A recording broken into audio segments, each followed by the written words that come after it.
Timnas Indonesia U23 harus mengakui keunggulan Gini U23 setelah kalah 0-1 dalam play-off Olimpiade 2024. Garuda Muda pun harus memupus harapan untuk tampil di Olimpiade tahun ini. Lantas apa saja faktor yang menjadi penyebab kekalahan Timnas? Kita bahas malam ini bersama mantan pelatih Tim Nasional Indonesia, Aji Santoso. Coach Aji, selamat malam.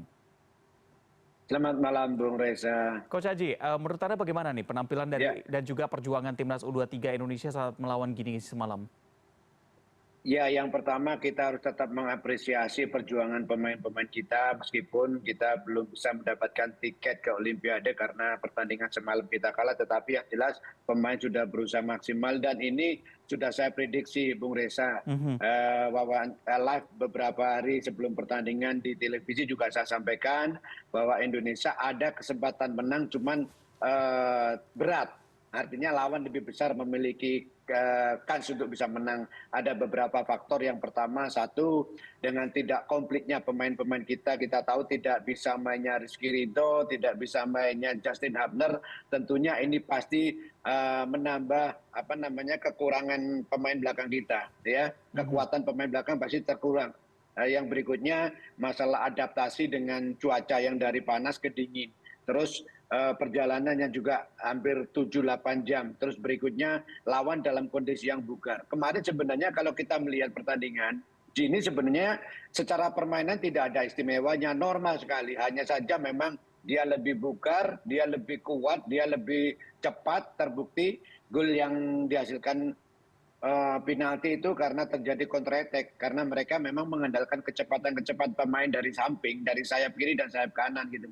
Jadi memang sudah saya sampaikan sebelumnya Indonesia punya kesempatan untuk menang tapi lawan lebih besar karena ada beberapa faktor yang saya terangkan tadi. Seperti itu, Bung Reza. Baik. Ini menarik, Coach Haji. Tadi Anda katakan memang kehilangan Rizky Ridho dan juga Justin Hubner. Apakah memang pengaruhnya segitu besar untuk di lini belakang?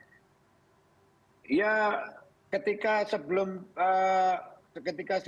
lawan Gini kan juga Rizky Ridho kan sudah tidak main. Ya, terlihat ada pertahanan kita memang ada kualitasnya, nggak ada sedikit penurunan karena kita tahu selama di Piala AFC kemarin Rizky Ridho juga tampil sangat bagus duet dengan Justin Hubner.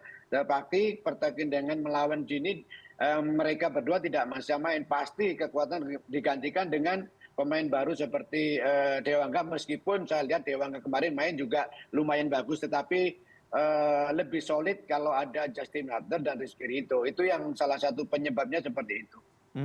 Oke. Ini yang juga menjadi highlight dalam pertandingan kemarin adalah mengenai wasit begitu. Bagaimana Anda melihat keputusan yang diambil oleh wasit? Iya, sebenarnya penalti pertama itu memang masih bisa diperdebatkan ya. Sebenarnya si Witan tidak ada kesengajaan untuk menjegal kaki lawan.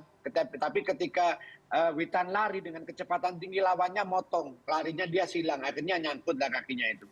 Terus yang kedua, kalau sliding pertamanya memang kenanya itu memang kena bola gitu. Tapi mungkin wasit punya pandangan yang berbeda. Memang saya lihat juga ada sedikit kurang fair kepemimpinan wasit dari Prancis ini. Mungkin aja ya karena mungkin Gini juga merupakan jajan dari negara Prancis ya, bisa aja karena tiketnya ini juga tiket terakhir kan, pertandingan terakhir kali kan begitu. Jadi menurut saya memang ada sedikit berat sebelah dalam kepemimpinan wasit. Kalau menurut saya, bukan karena saya sebagai warga negara Indonesia, tapi saya melihat dengan kacamata yang objektif. Oke, Coach Haji, menurut Anda ketika tidak ada VAR, apakah memang ini cukup merugikan bagi kita? Oh iya pasti, ya sekarang ini VAR itu jelas-jelas dibutuhkan ketika ada momen-momen yang perlu dilihat sama VAR ternyata tidak. Satu itu, yang kedua memang saya mulai sejak awal melihat tempat bertandingnya aja saya kurang begitu respect ya. Pertandingan antar negara merebutkan satu tiket tapi hanya di stadion yang kecil. Menurut saya itu bukan stadion, tempat training ground klub itu mungkin ya. Karena tidak ada tribun di samping, kiri kanan, di belakang tidak ada. Menurut saya ini kurang representatif lah menurut saya. Pertandingan antar negara yang merebutkan tiket bergengsi untuk Olimpiade ternyata tidak di stadion yang menurut saya yang seharusnya mewadahi kan gitu. Apakah ini itu juga kurang menarik.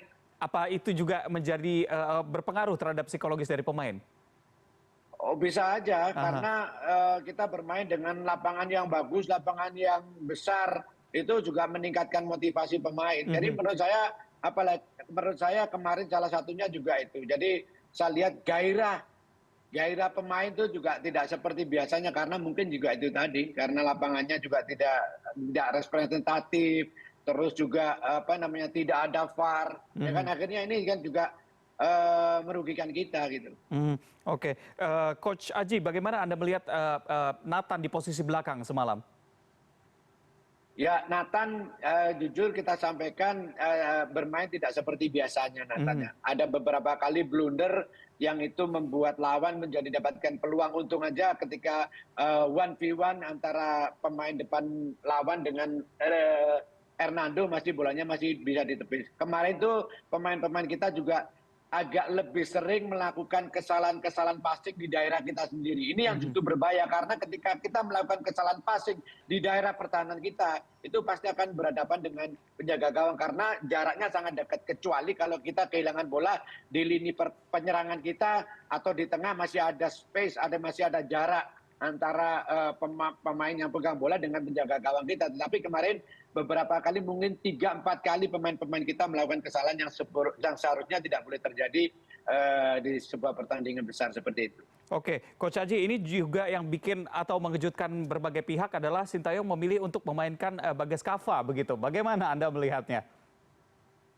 Ya tentunya memang selama Piala Asia di posisi kanan kita sering dieksploitasi oleh lawan, Mhm. ya. Terus mungkin ya Coach Sintayong lebih menurunkan pemain yang fresh karena Bagas Kava kan selama Piala Asia jarang bahkan tidak pernah main kan. Mungkin Mhm. pemikirannya Coach Sintayong bahwa tenaga Bagas Kava lebih siap daripada pemain bek kanan yang lain. Mhm. Oke, mungkin karena ini juga sempat dibahas, pada pertandingan sebelumnya ada, banyak pemain inti yang merasa kelelahan karena mereka, banyak dikuras tenaganya di awal begitu. Jadi mungkin apakah, keputusan semalam dipilih, karena memang posisi Bagas Kava lebih memiliki tenaga atau power yang lebih besar begitu? Salah satunya itu kan Mhm. permasalahan di tim kita kemarin salah satunya kan masalah recovery, Mhm. masalah kebugaran fisik pemain. Iya. Yang pertama kita sudah main dalam jangka waktu 2 minggu kita main 6 kali, terus kita melakukan perjalanan yang panjang, beradaptasi dengan cuaca yang dari panas ke dingin itu kan butuh proses. Jadi Mhm. menurut saya memang Coach Sintayong memasang Kava ini ya salah satunya mungkin pertimbangan karena kebugarannya pemain tersebut. Mhm. Oke, Coach Aji, ini salah satu hal yang memang sangat disayangkan setelah kalah dari Gini, sejumlah pendukung timnas memilih untuk melakukan aksi rasisme terhadap para pemain Gini di media sosial. Bahkan sampai PSSI mengeluarkan Hmm. statement begitu terhadap hal tersebut. Bagaimana Anda melihatnya? Apakah memang ada pesan untuk pendukung Iya, timnas supaya lebih legowo begitu? iya, jadi memang itu cukup disayangkan ya. Mhm. Ini hanya support, ini sport olahraga yang harusnya ada nilai-nilai sportif, nilai-nilai fair play. Jadi menurut Mhm. saya, oke lah, saya tahu mereka begitu mencintai timnas Indonesia, akhirnya kalah. Mereka ada rasis. Menurut saya ini kurang tepat ya. Kita harus lebih dewasa bahwa sepak bola tidak boleh digabungkan dengan rasis. Ya mudah-mudahan ini menjadi pengalaman pertama dan pengalaman terakhir untuk pertandingan-pertandingan berikutnya. Apapun hasilnya, apakah kita menang, apakah seri, bahkan mungkin kalah, rasis-rasis ini harusnya dihindari. Mhm. Oke, Coach Aji, terakhir bagaimana Anda melihat masa depan dari anak-anak asuhan Sinteyong ini? Ya, kalau kita melihat dari prestasi yang selama ini dicapai, kita yang pertama tadi sudah saya sampaikan kita harus apresiasi Mhm. perjalanan masih panjang. Di event ke depan sudah menghadang kita, sudah berhadapan dengan kualifikasi Piala Dunia. Tentunya harus mengadakan evaluasi secara total masalah pertandingan di AFC dan di Gini, pertandingan melawan Gini.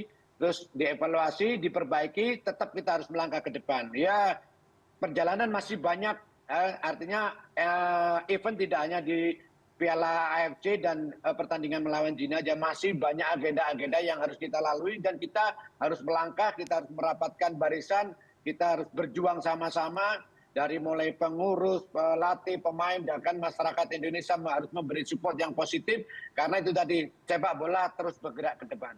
Oke, berikan support yang positif begitu ya. Itu menjadi salah satu Iya, kata kunci demi betul. kebaikan kita bersama juga karena memang jangan sampai kita pendukungnya terkenal justru karena hal-hal yang negatif begitu ya. Terima kasih sudah berbincang Iya, malam iya. hari ini bersama kami mantan pelatih tim nasional Indonesia Aji Santoso. Selamat malam.